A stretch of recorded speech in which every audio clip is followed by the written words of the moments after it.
Soon he said, in a life of luxury, I forgot all the memories of the hardships I went through in the 2 previous trips. But since I was still in my youth, bored with my leisurely life and fascinated by the new dangers I wanted to face, I left Baghdad with many valuable local goods that I had delivered. Balsora. Here, I got off the ship again with many other traders. We made a long voyage, visiting many ports and making large purchases. One day, while traveling in the middle of the sea, a big storm caused us to lose our way. The storm lasted for many days and drove us to the port of an island that the captain did not want to land on. Circumstances forced us to stop here, and when the sailors lowered the sails and rolled them up, the captain told us, "This island and a number of neighboring islands are inhabited by barbarian tribes. They are full of hair and they will definitely attack us. Even though they are dwarfs, our problem is that we cannot take any action against them because there are so many of them, no different from grasshoppers.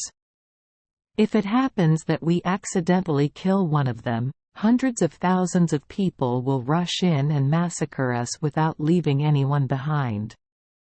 Daylight shone into the harem, stopping Scheherazade. The next night she spoke again. Oh, and Quat, the captain and number 39's words stunned everyone on the ship, and it didn't and #39 take long for us to clearly see that what he said was true. We saw countless numbers appearing. A number of ugly barbarians, all red and hairy, only about 2 feet high. They jumped into the sea, swam and surrounded our ship in just a moment. They said something as they approached, but they looked at us. They didn't and #39 understand anything. They clung to the side of the ship and its ropes, climbing from all sides to the deck so quickly that their feet hardly touched anything. I watched in horror as they acted without realizing it. I dared to even think of resisting or doing anything to stop them for fear that it would be very harmful to me. Sure enough, they threw off the sail, cut off the anchor rope without even bothering to pull it up, and after pushing when the ship reached shore, they forced all of us to land on land. Then, they drove the ship to another island, their residence. All seafarers avoided the island we had visited at the time. There, it and number 39's very dangerous not to stay here. I and number 39 I'll tell you why later, but we had to be patient and endure this risk. Stepping ashore, we went to the island, along the way picking some fruits. And the grass that grew there put it in our mouths to prolong the last moments of life as long as we could because we were all sure we would die. As we walked, we saw, quite far away, a large mansion that we were heading towards. It was a very tall castle, with beautiful architecture, with a large gate and 2 ebony doors that we had to push hard to open. Entering the yard, we saw right in front of us a large house. In the hallway, on one side there is a pile of human bones, on the other side there are many skewers used to grill meat. We were scared to death and trembled at that scene, and because we were very tired from the long journey we had just made, our legs buckled and we remained silent for a long time.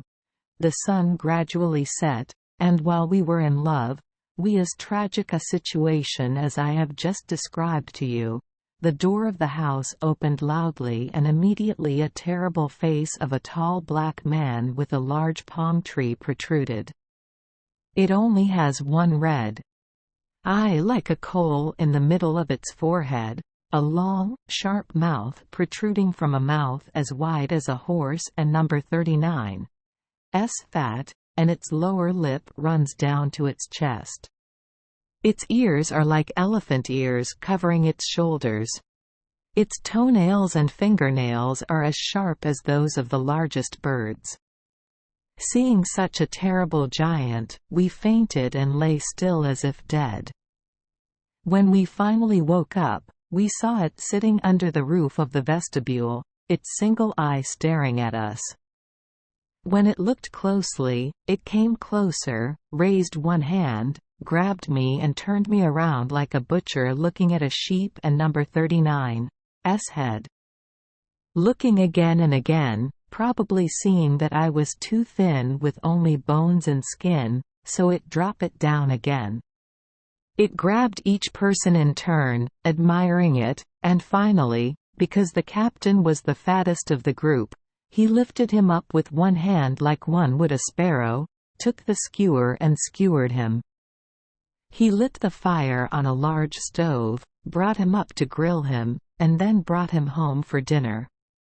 After finishing the meal, he returned to the vestibule, lay down to sleep, and snored like thunder until the next morning.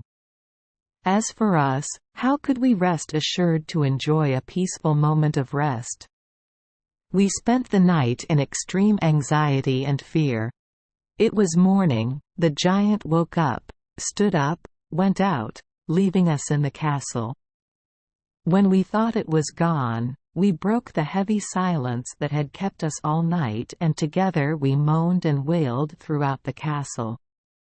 Even though we were many and there was only one enemy, at first no one had the thought of having to kill him to gain liberation.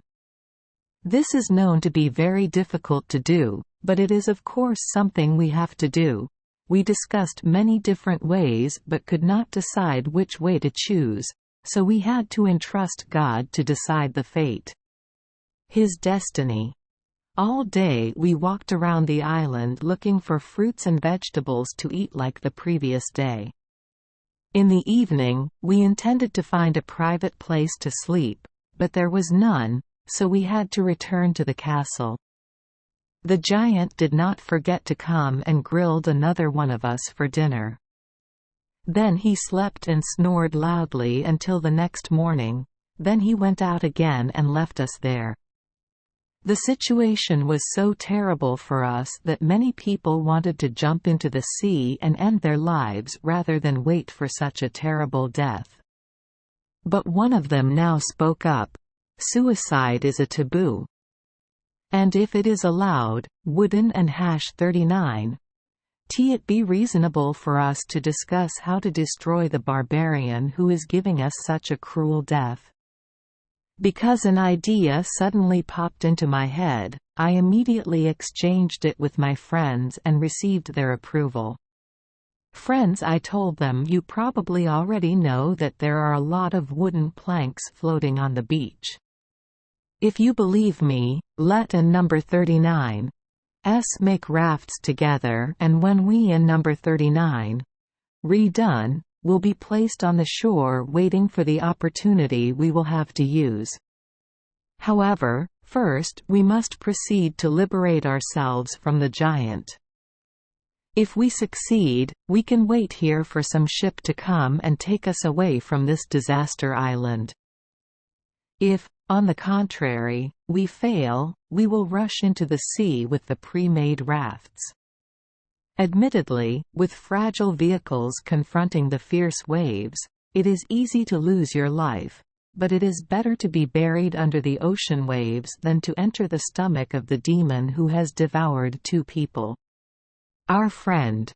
My opinion is applauded. We made rafts, each of which could carry 3 people. They all returned to the castle in the afternoon, the giant a little behind us. We had to watch it roast another one of them. But in the end, this is how we get revenge on the giant for his brutal crimes. After he finished that cursed meal, he lay down on his back to sleep. As soon as we heard the snoring sound, the 9 bravest of us and I each took a skewer, put it in the furnace, heated the tip until it turned red, and at the same time we stabbed deep into its eyes. The giant roared in pain. It jumped up and waved its arms in all directions, trying to grab someone. But we promptly moved away and lay in places its feet could n/39 t reach. After groping in vain, he groped to find the exit, screaming horribly as he walked. Scheherazade said nothing more tonight. But the next night, she continued this story. And quat. We left the castle after the giant Sinbad continued and went to the place where the rafts were kept on the beach. Taking the rafts into the water, we waited for dawn to climb on and swim away.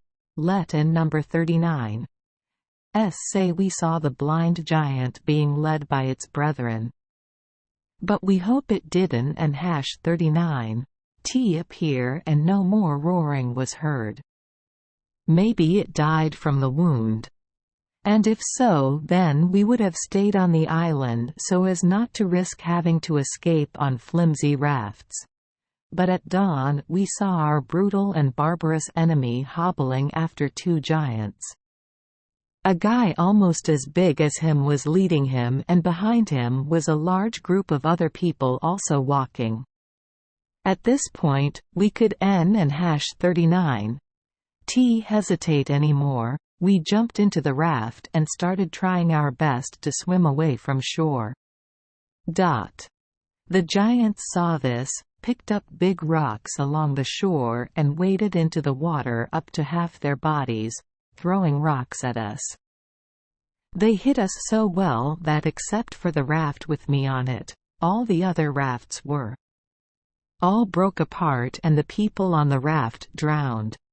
Me and my two friends, we rowed as hard as we could, so we were quite far from shore, out of the range of stone-throwing giants.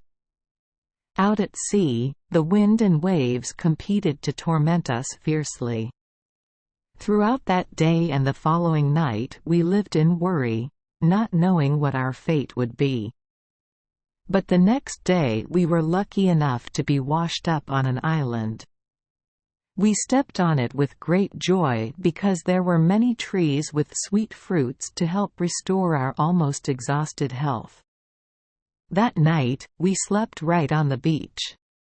But in the middle of the night he was awakened by the rustling sound of a snake as long and as big as a palm tree trunk. It was so close to us that it opened its mouth and swallowed one of us. Even though you screamed and tried your best to escape, the snake repeatedly knocked its prey to the ground and swallowed him whole. The remaining friend and I, we jumped up and ran, and even though we were quite far away, after a while we could still hear the sound.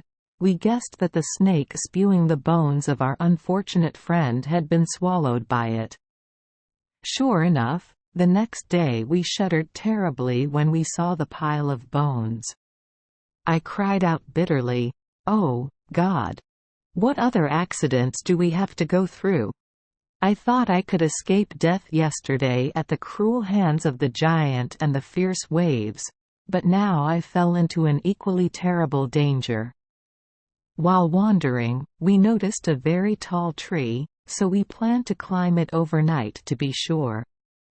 Just like the previous day, we ate some of the fruit we found and at the end of the day, climbed the tree. Just halfway up the climb, I heard the sound of a snake crawling. At the base of the tree, it tilted its head up, spitting, then leaned against the tree trunk, raised its head and touched the guy below me. It bit me and immediately pulled back down. I stayed in the tree until the next morning before climbing down to survive. Thinking that my fate would be the same as the other two friends, I shivered in horror. Then I went to the beach to jump into the sea to escape death. But thinking back and regretting my life, I resisted that desperate action and left it up to God to decide according to His will. However, I picked up a lot of pieces of wood, dry thorn branches and vines. I made many bundles and tied them together, form a wide circle around the base of the tree. I tied a bunch of thorny branches around my head like that. After finishing my work, at dusk I locked myself in that circle, sadly consoling myself that I had been careful to protect myself against the harsh fate.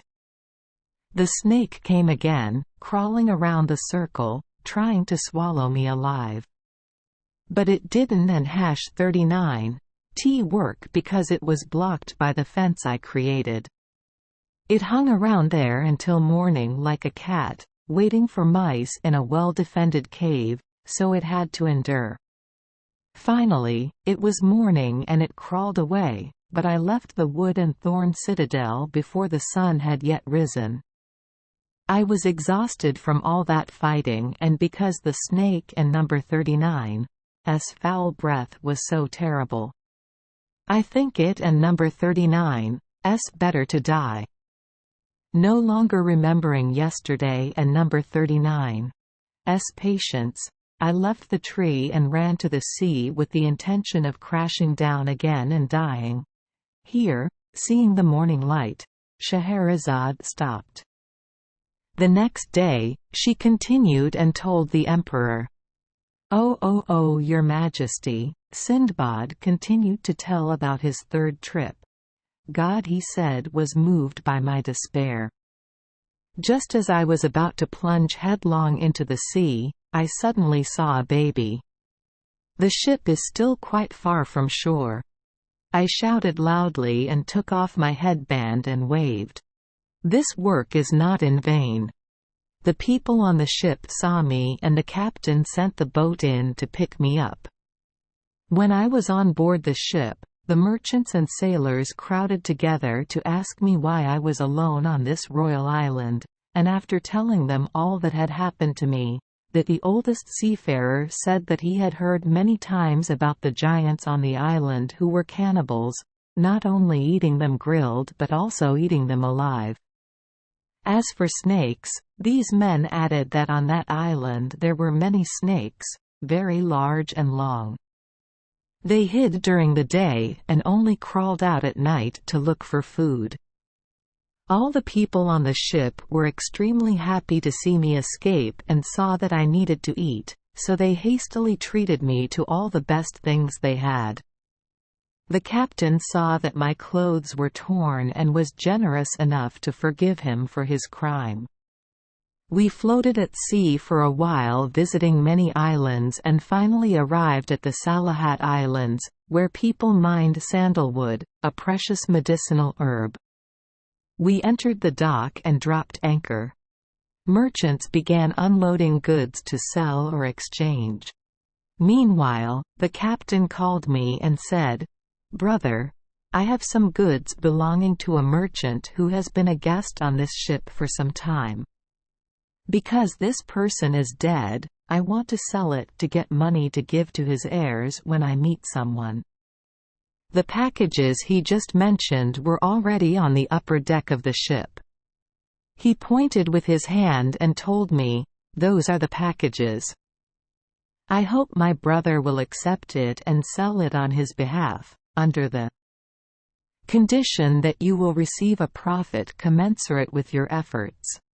I accepted and thanked him for giving me the opportunity to avoid being idle. The ship and number 39's clerk records all the packages with the names of the shippers. He asked the captain who would have to write the name of the owner of the goods delivered to me for sale. The captain said, "Write Sinbad, seafarer." I could N and #39 help but feel emotional when I heard that. Looking closely at the captain, I realized that he was the person who left me on the island where I slept on the bank of a stream during my second trip. He set the sails for the ship to sail without waiting or looking for me. I didn't and #39 recognize him right away because he had changed a lot since the last time we met.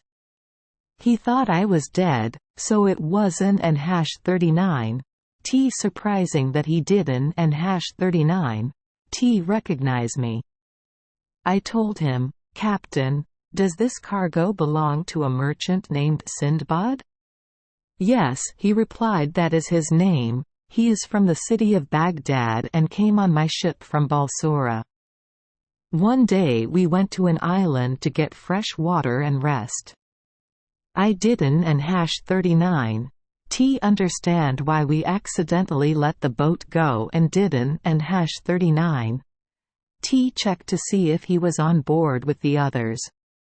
4 hours later everyone realized he was missing. At that time, the wind was strong and the boat was going downhill, so it was impossible to turn back to pick him up." "So you think he and number 39's dead?" I asked. "Probably so," he replied.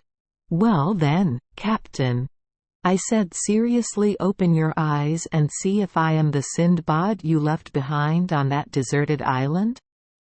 I slept on the bank of a stream, and when I opened my eyes and woke up, I saw that there was no one left in the group. Hearing that, the captain looked at me intently from head to toe. At this point, Scheherazade saw that it was already morning, so she was forced to keep quiet. The next night, she continued, "Oh, and Quat," Captain Sinbad said after looking closely. He finally recognized me. "Thank God."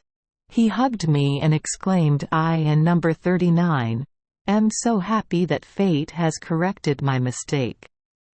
These are your goods that I have always taken care to preserve and sell at all ports where ships can enter. I return your money. I accept the money and offer my regards. Deeply grateful." From the island of Salahat we went to another island, where I bought cloves, cinnamon and other groceries. When we left a little distance, we met a large turtle, long, up to 40 spans wide. We saw a fish shaped like a cow. It had milk and the skin was thick and hard, which people often used to make shields. I also saw another fish whose head and skin color resembled that of a camel. At last, after a long journey, I arrived at Balsora, and from there I returned to the city of Baghdad with as much wealth as I had. I Don and number 39 T know how much. I also gave a large portion of alms to the poor and bought large areas of land to add to the land I already had. Thus Sinbad ended the story of his third trip. Then he gave Hindbad 100 sequins and invited him to dine again tomorrow and hear the story of his fourth trip. Hindbad and the others left, and the next day, because they had come in full force, after eating, Sinbad spoke up and continued telling stories about his adventures. Thank you for joining us for today's fairy tale. We hope these stories bring joy and meaning to your day. If you love our channel, please hit the subscribe button so you won't miss any exciting tales. Wishing you a good night and sweet dreams. See you in the next story.